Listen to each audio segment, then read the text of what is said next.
The Carden-Loyd Mk.VI tank kit, built by the British Vickers company starting from 1928, has been one of the most influential designs from the interwar period. Advertised as a cheap alternative for the tank, it was widely exported to many countries, including Czechoslovakia. It was meant to be produced under license by the Czechoslovak firm of CKD, so only 3 examples were ordered from Vickers. Unfortunately for the Czechoslovaks, the vehicle performed poorly, but an improved version was eventually accepted into service as the Mk.VI 33. Welcome to a new Tank Encyclopedia voiced article. If you like our work, you can check out the Tank Encyclopedia magazine, which has articles that have not yet been published on the website. The newest issue covers vehicles such as the B1 Centauro and the Lorraine 37L. Check it out on PayHip.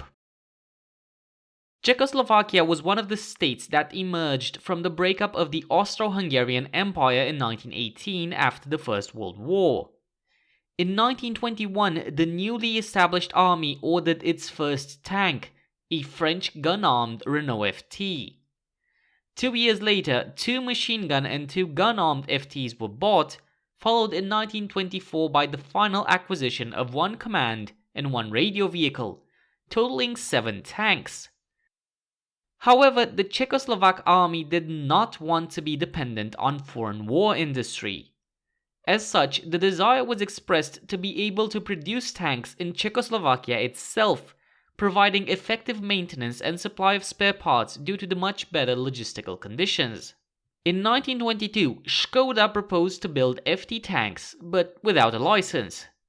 This proposal was denied by the Ministry of Defense, as they did not want to have potential diplomatic problems with France. In 1923, the Czechoslovak ministry bought Hanomag WD-Z25 and WD-Z50 tractors and the licenses from Germany, as well as a design by German Josef Vollmer for a wheel-cum-track system based on the WD-Z50. Based on this wheel-cum-track tractor, a tank had to be developed, known as the Kolohoussenka project. The first prototype, built by Breitfeld-Danek in 1924, failed to live up to expectations and was not accepted. 2 attempts to improve it in 1927 and 1929 failed as well. Another development was made by the Praga company, which built a tracked tractor in 1925, the MT, with the track system resembling the design of the Renault FT. Based on this tractor, a tank design was proposed in 1927, also known as the Praga MT, but not accepted. Neither was a more advanced design from 1929, the YNH.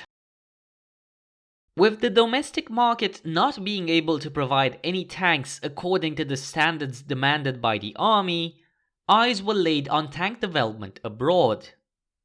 In October 1929, a Czech delegation led by Lieutenant Colonel Bedřich Albrecht visited the Vickers Armstrong Limited plant in Britain.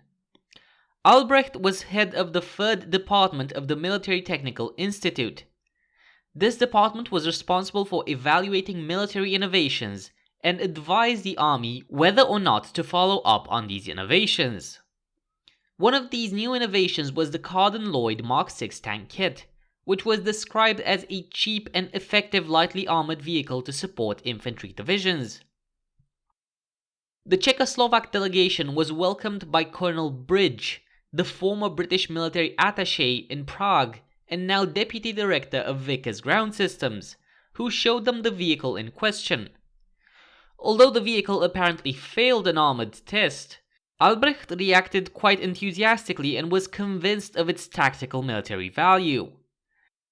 After this visit, he wrote a report to the Ministry of Defense in which he strongly recommended to put this kind of vehicle into service.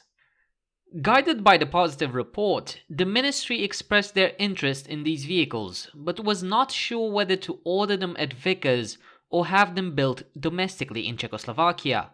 The firm CKD came to mind, as it was already supplying trucks and artillery tractors to the Czech army, and, not least, was involved with the first tank development program in Czechoslovakia, namely the Kolohosenka tractor/tank project.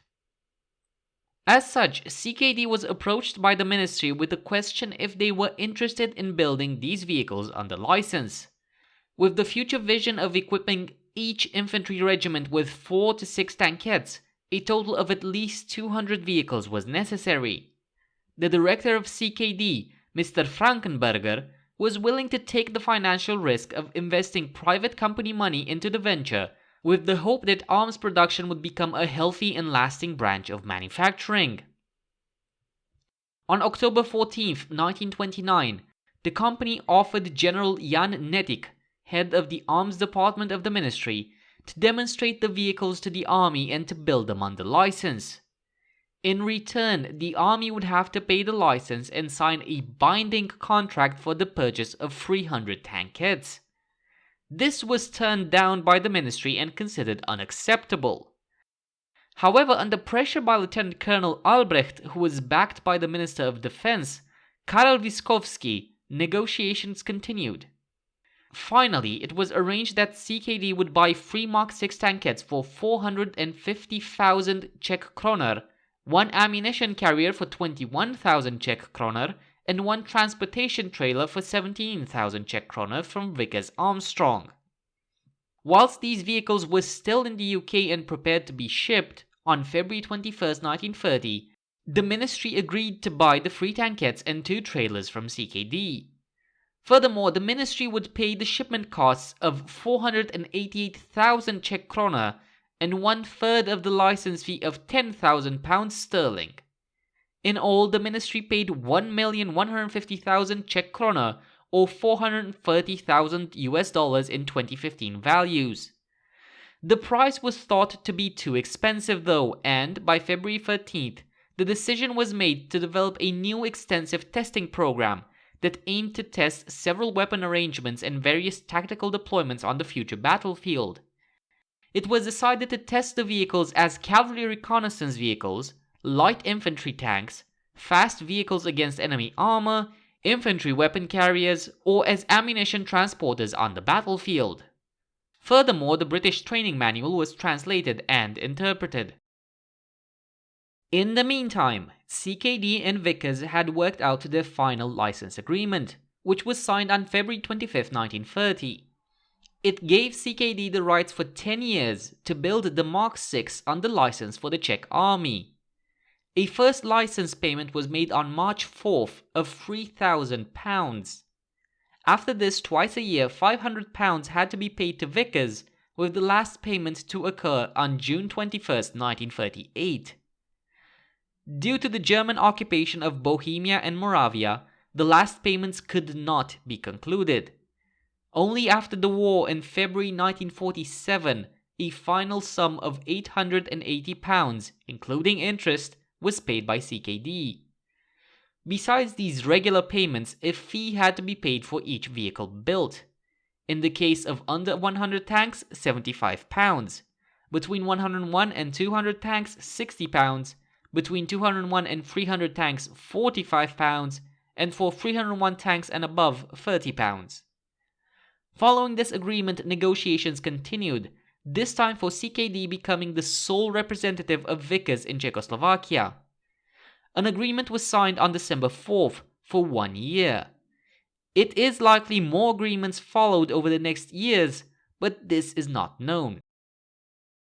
The Mk.VI tankette, only weighing 1,800 kilograms, was powered by a Ford Model T engine located in the middle of the vehicle and producing 40 brake horsepower, which resulted in a maximum speed of 40 km per hour on the road. The driver was seated on the left and the gunner on the right. Their heads were protected by 2 hexagonal armored extensions. The sole 7.92mm VZ-24 heavy machine gun was demountable. Ammunition was stored in the compartments on either side of the vehicle. In early March 1930, the vehicles were finally shipped aboard the Lindisfarne from the UK to Hamburg, Germany, from where they were transported to Prague, shipping being arranged by the firm of Blochner and Graffe. On May 14th, the 3 new war machines were presented on open terrain in Hlubetin, a city district of Prague. This presentation was supervised by Colonel Albrecht. During the afternoon, a meeting was held between representatives of both CKD and the ministry, which concluded that the procedure of both testing and licensed production should be refined. On the same day, CKD was ordered to build 4 new vehicles. These new vehicles were to be referred to as CL-P, Carden-Loyd-Praga, or just P. Production would commence the same month, and the tanks were to be ready by August to participate in the Army's autumn exercises, but due to problems they were only ready in late September. As such, only the regular CLs could participate in these exercises. When the CL-Ps were ready, 3 were transferred to the Army while the 4th was kept in the company's inventory. Each vehicle was priced at 221,000 Czech krona, approximately $86,000 in 2015 value, which more than doubled the initial price that was considered by the Army. During the 1930 autumn field exercises of the Army, the CLs participated as a platoon, and their performance both on a tactical and a technical level was reported in detail. On a technical level, the vehicles performed very poorly. Their low ground clearance caused the ride to be very rough, and it proved very difficult to ride on roads with deep ruts. In the countryside, roads were often nothing more than cart tracks. In most cases, the tankettes were too wide to drive on these tracks and had to go off-road, where large rocks easily caused damage to the low engine housing. Furthermore, driving along slopes was almost impossible as the tracks were very easily thrown off. This also often happened when the tankettes tried to overcome obstacles. For instance, during one maneuver, when a vehicle tried to drive from the road onto the terrain, a track was thrown off by a bump on the side, which meant 20 minutes had to be spent to get the vehicle back on track. Another vehicle got stuck when the bottom of the vehicle slid on the middle part of the road while the tracks lost traction in deep ruts. This bad performance caused both mental and physical suffering to the crew, who were gusted inside the vehicle during movement, and the technical problems caused the crews to distrust their vehicles, which lowered their morale. During movement, there was so much noise inside the vehicle caused by the suspension and engine that communication was practically impossible. Another problem was that the crew could not see each other. The large vision openings in the front, although providing a reasonable amount of vision, also reduced the safety of the crew. A rather bizarre anecdote claims that, while several officers, including Lieutenant Colonel Albrecht, were examining the vehicle at the courtyard of the VTU, an officer noted that enemy bullets would easily go through the large vision openings, hitting the crew member in the head. To which Albrecht seems to have replied, "You were right, but that man would have been miserable anyway. It is better if he was taken by God." Another problem with the vehicle was the machine gun. Its placement only provided a very low firing arc, which reduced its effectiveness significantly. Furthermore, whenever the gunner had to reload the machine gun, he became partially exposed because the ammunition was stored in the storage compartments on the outside of the vehicle, greatly reducing his personal safety. It was reported that the best solution to this problem was to place the gun in a small turret, which would also increase the gunner's protection. On a tactical level, it was concluded that the vehicles could be successfully used in conjunction with infantry or cavalry to attack unorganized enemy positions and were able to target positions over a greater range, but it was revealed that the vehicles did not meet the requirements for a reconnaissance vehicle, let alone it being used in the role of a conventional tank or deployment against enemy armored vehicles, which were fully out of the question. Comparative trials with wheeled armored vehicles, namely the OA VZ30 built by Tatra that was in development around the same time, concluded that the armored cars performed better in almost every case. Due to these big problems, the Army rejected the Carden-Loyd tankette in its original state. CKD realized that they would never be able to sell the license-produced version, the CL-P, and quickly promised to design an improved version and rebuild one of the prototypes. This proposal was approved and work was done on the vehicle over the course of 1931. Known as the P-I, the vehicle was trialled again and, after several improvements were asked for, 70 of these vehicles were ordered and taken into service as the Mk.VI 33. As for the original Carden-Loyd tankettes, they disappeared from the records after they had been extensively tested. Furthermore, no pictures of the original tankettes seem to have survived in publications. All known pictures are of the license-produced copies. While CKD was busy solving problems in regard to the design, its main commercial competitor, Škoda, followed with interest. Although initially not interested in supplying the army with tanks, the tide turned when it was realized how lucrative the business would be.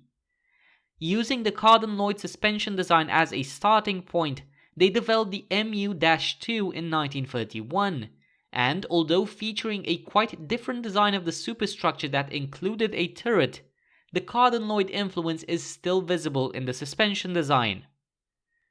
The acquisition of the Carden-Loyd tankettes turned out to be the turning point in Czechoslovak tank development. While several attempts to build tanks were undertaken at the end of the 1920s, they failed. With the Carden-Loyd, both CKD and Škoda had found their base from which they were able to build more successful tanks. As a design, the Carden-Loyd was far less successful and it never saw service with the Czechoslovak army.